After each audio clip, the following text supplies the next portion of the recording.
ಪ್ರೀತಿಯುಳ್ಳ ದೇವಜನರೇ, ನಿಮ್ಮೆಲ್ಲರಿಗೂ ಯೇಸು ಕ್ರಿಸ್ತನ ಮಧುರವಾದ ನಾಮದಲ್ಲಿ ವಂದನೆಗಳು. ಶಾಲೋಮ್, ನಿಮಗೆ ಸಮಾಧಾನವಾಗಲಿ.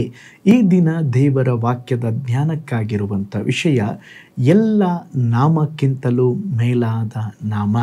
ಅದಕ್ಕೆ ಆಧಾರವಾಗಿ ಫಿಲಿಪ್ಪಿ ಬರೆದ ಪತ್ರಿಕೆ 2ನೇ ಅಧ್ಯಾಯ 9 ಮತ್ತು 10ನೇ ವಚನ.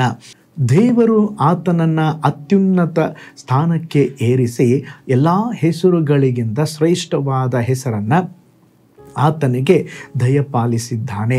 ಆದುದರಿಂದ ಸ್ವರ್ಗ, ಮೃತ್ಯು, ಪಾತಾಳಗಳಲ್ಲಿರುವವರೆಲ್ಲರೂ ಯೇಸುವಿನ ಹೆಸರಿನಲ್ಲಿ ಅಡ್ಡಬಿದ್ದು ಯೇಸು ಕ್ರಿಸ್ತನನ್ನು ಒಡೆಯನೆಂದು ಪ್ರತಿಜ್ಞೆ ಮಾಡಿ ತಂದೆಯಾದ ದೇವರಿಗೆ ಘನವನ್ನು ಸಲ್ಲಿಸುವರು.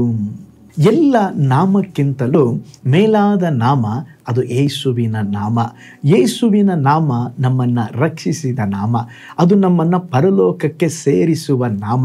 ಅತಿಶಯಗಳನ್ನು, ಅದ್ಭುತವನ್ನು ಮಾಡುವ ನಾಮ. ಯೇಸುವಿನ ನಾಮ ಸತ್ತವರನ್ನು ಎಬ್ಬಿಸುವಂಥ, ಜೀವದಿಂದಿರುವಂಥ ನಾಮ.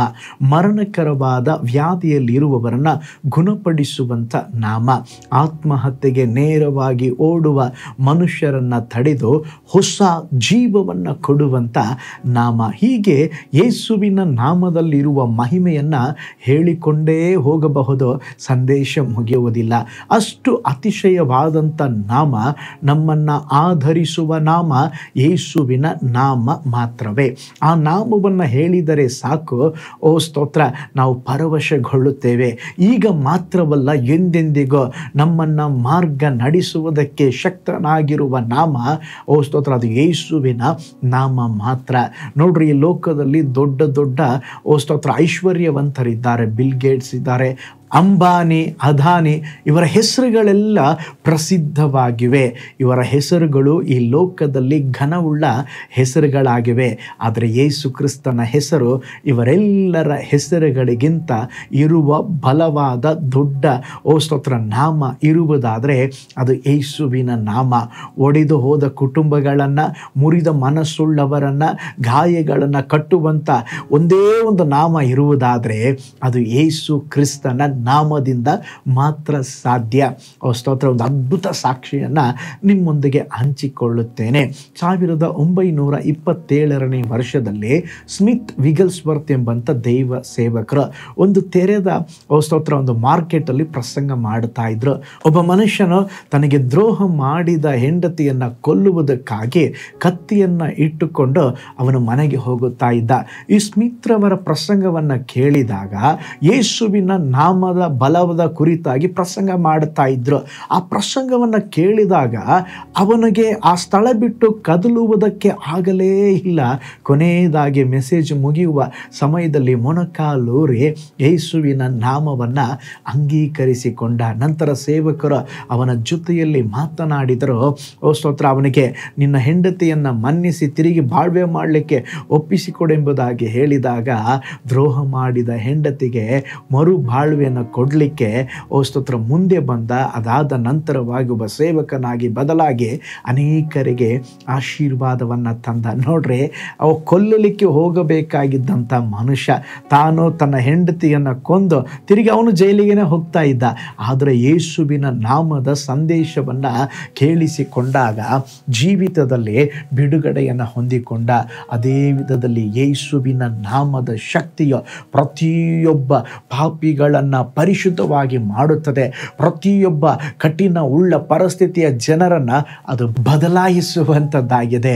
ಯೇಸುವಿನ ನಾಮ ಅದ್ಭುತವಾದ ನಾಮ, ಬಿಡುಗಡೆಯನ್ನು ಕೊಡುವಂಥ ನಾಮ. ಆ ನಾಮವನ್ನು ಉಚ್ಚರಿಸುವಾಗಲೇ ದೆವ್ವ ಓಡಿ ಹೋಗುತ್ತದೆ, ವ್ಯಾಧಿಗಳು ಹಾರಿ ಹೋಗುತ್ತದೆ, ಶಾಪಗಳು ನೀಗಿ ಹೋಗ್ತದೆ. ಓ ಸ್ತೋತ್ರ, ಸೈತಾನನು ಭಯಪಟ್ಟು ಓಡಿ ಹೋಗುತ್ತಾನೆ. ಏಕೆಂದರೆ ಯೇಸುವಿನ ನಾಮದ ಬಲದ ಶಕ್ತಿ ಉನ್ನತವಾಗಿದೆ. ಆ ನಾಮಕ್ಕೆ ಎಲ್ಲ ಮೊಣಕಾಲುಗಳು ಬಾಗುತ್ತದೆ. ಈ ಲೋಕದಲ್ಲಿ ಆ ನಾಮಕ್ಕೆ ಸರಿ ಸಮಾನವಾದಂಥ ಮತ್ತೊಂದು ನಾಮ ಯಾವುದೂ ಇಲ್ಲ. ದೂತ ದೂತರು ಸಹ ಅಡ್ಡ ಬೀಳುವ ನಾಮ ಅದು ಯೇಸುವಿನ ನಾಮ. ಒಂದು ನಿಮಿಷ ನಮ್ಮ ಕಣ್ಗಳನ್ನು ಮುಚ್ಚಿ ಸ್ತೋತ್ರ, ಉನ್ನತವಾದ ಆ ಯೇಸುವಿನ ನಾಮವನ್ನು ಮಹಿಮೆಪಡಿಸೋಣ. ಕರ್ತನೆ, ನಿನ್ನ ನಾಮ ನನಗೆ ಸಾಕು, ನಿನ್ನ ನಾಮದ ಬಲ ನನಗೆ ಸಾಕು, ನಿನ್ನ ನಾಮವೇ ನನಗೆ ಆಶ್ರಯ, ನಿನ್ನ ನಾಮವೇ ನನಗೆ ಬಿಡುಗಡೆ ಕೊಡುವಂಥದ್ದು. Hallelujah, hallelujah. ಪರಲೋಕದಲ್ಲಿ ವಾಸ ಮಾಡುವ ನಮ್ಮ ತಂದೆಯಾದ ದೇವರೇ, ಅಪ್ಪ, ಅದ್ಭುತವಾದ, ಅತಿಶಯವಾದ, ಬಿಡುಗಡೆ ಕೊಡುವಂಥ ಉನ್ನತವಾದ ಯೇಸುವೇ, ನಿಮ್ಮ ನಾಮಕ್ಕಾಗಿ ನಾವು ವಂದಿಸ್ತೇವೆ. ಈ ಕ್ಷಣವೇ ಯೇಸುವಿನ ನಾಮವನ್ನು ಸ್ವಾಮಿ ಹೇಳುತ್ತಿರುವಾಗಲೇ ಒಬ್ಬೊಬ್ಬರ ಜೀವಿತದಲ್ಲಿ ಅದ್ಭುತ ನಡೆಯಲೆ, ಶರೀರದಲ್ಲಿ ಇರುವಂಥ ವ್ಯಾಧಿಗಳು ನೀಗಿ ಹೋಗಲೆ, ದೆವ್ವಗಳು ಓಡಿ ಹೋಗಲೆ. ಯೇಸುವಿನ ನಾಮದಲ್ಲಿ ಅಪ್ಪ ದೇವರೇ ಅನೇಕ ಜನರು ರಕ್ಷಿಸಲ್ಪಡಲಿ ಸ್ವಾಮಿ. ಈ ಕ್ಷಣವೇ ಕ್ರಿಯೆ ಮಾಡಿರಿ, ಅದ್ಭುತ ನಡೆಯಲಿ ಒಪ್ಪಿಸಿಕೊಡ್ತೇವೆ ಯೇಸುವಿನ ಹೆಸರಿನಲ್ಲಿ ತಂದೆಯೇ, ಆಮೇನ್, ಆಮೇನ್. Price lord. ಎಂದು ಬದಲಾಗದ ಉನ್ನತವಾದ ಯೇಸುವಿನ ನಾಮವನ್ನು ಅಂಗೀಕರಿಸಿಕೊಳ್ಳ್ರಿ. ಆ ಯೇಸುವಿನ ನಾಮದಲ್ಲಿ ಇರುವಂಥ ಸ್ತೋತ್ರ ಬಲವಾದ ಶಕ್ತಿ ನಿಮ್ಮ ಜೀವಿತದಲ್ಲಿ ಬಿಡುಗಡೆಯನ್ನು ತರುತ್ತದೆ. ಕರ್ತನು ನಿಮ್ಮನ್ನು, ನಿಮ್ಮ ಕುಟುಂಬವನ್ನು ಬ್ಲೆಸ್ ಮಾಡಲಿ. ನಾಳೆ ಮತ್ತೊಂದು ದೈನಂದಿನ ಜ್ಞಾನದಲ್ಲಿ ನಾನು ನಿಮ್ಮನ್ನು ಸಂಧಿಸ್ತೇನೆ. ನಾನು ನಿಮ್ಮ ಪ್ರೀತಿಯ ಸೇವಕ pastor Paul Joy. God bless you. ಕರ್ತನಲ್ಲಿ ಪ್ರಿಯರೇ, ಈ ಸಂದೇಶ ಮತ್ತು ಪ್ರಾರ್ಥನೆ ನಿಮಗೆ ಆಶೀರ್ವಾದಕರವಾಗಿದ್ದರೆ, ದೇವರು ನಿಮ್ಮನ್ನು ಪ್ರೇರೇಪಿಸಿದರೆ, ನಂಬಿಕೆಯಿಂದ ಸಾಗುವ ಈ ಸೇವೆಗೆ ನಿಮ್ಮ ಅಮೂಲ್ಯವಾದ ಕಾಣಿಕೆಯನ್ನು ಬಿತ್ತಿರಿ. ಪ್ರೀತಿಯ ದೇವಜನರೇ, ವಾಯ್ಸ್ ಆಫ್ ಹೋಪ್ ಮಿನಿಸ್ಟ್ರಿಯ ವತಿಯಿಂದ ಕೋರಮಂಗಲದಲ್ಲಿ ಪ್ರತಿ ಭಾನುವಾರ ಬೆಳಿಗ್ಗೆ 9:30ಕ್ಕೆ ಕನ್ನಡ ಆರಾಧನೆ ನಡೆಯುತ್ತಿದೆ. ಆತ್ಮಭರಿತವಾದ ಆರಾಧನೆ, ಮನಮುಟ್ಟುವ ಸಾಕ್ಷಿ, ಬಲಪಡಿಸುವ ದೇವ ಸಂದೇಶ. ಬನ್ನಿ, ನಮ್ಮೊಂದಿಗೆ ಭಾಗಿಯಾಗಿ ಕರ್ತನನ್ನು ಆರಾಧಿಸಿರಿ. ನೂತನ ತಿಂಗಳ ಆಶೀರ್ವಾದ ಕೂಟ ಪ್ರತಿ ತಿಂಗಳು ಮೊದಲ ದಿನ ಸಂಜೆ 7 ಗಂಟೆಗೆ. ಪ್ರತಿ ತಿಂಗಳು 2ನೇ ಶನಿವಾರ ಬಿಡುಗಡೆ ಉಪವಾಸ ಪ್ರಾರ್ಥನೆ ಕೂಟ ಬೆಳಿಗ್ಗೆ 10:30ಕ್ಕೆ. ನಿಮಗಾಗಿ ಪ್ರಾರ್ಥಿಸಬೇಕೆ? ನಿಮಗೆ ಯಾವುದಾದರೂ ಪ್ರಾರ್ಥನೆ ಮನವಿಗಳು ಇರುವುದಾದರೆ ಕೆಳಗಿನ ನಂಬರಿಗೆ ಕರೆ ಮಾಡಿ ಅಥವಾ ವಾಟ್ಸಪ್ ಮಾಡಿ. ಈ ಆತ್ಮಿಕ ಸಂದೇಶಗಳು ನಿಮಗೆ ಆಶೀರ್ವಾದಕರವಾಗಿದ್ದರೆ ಲೈಕ್ ಮಾಡಿರಿ.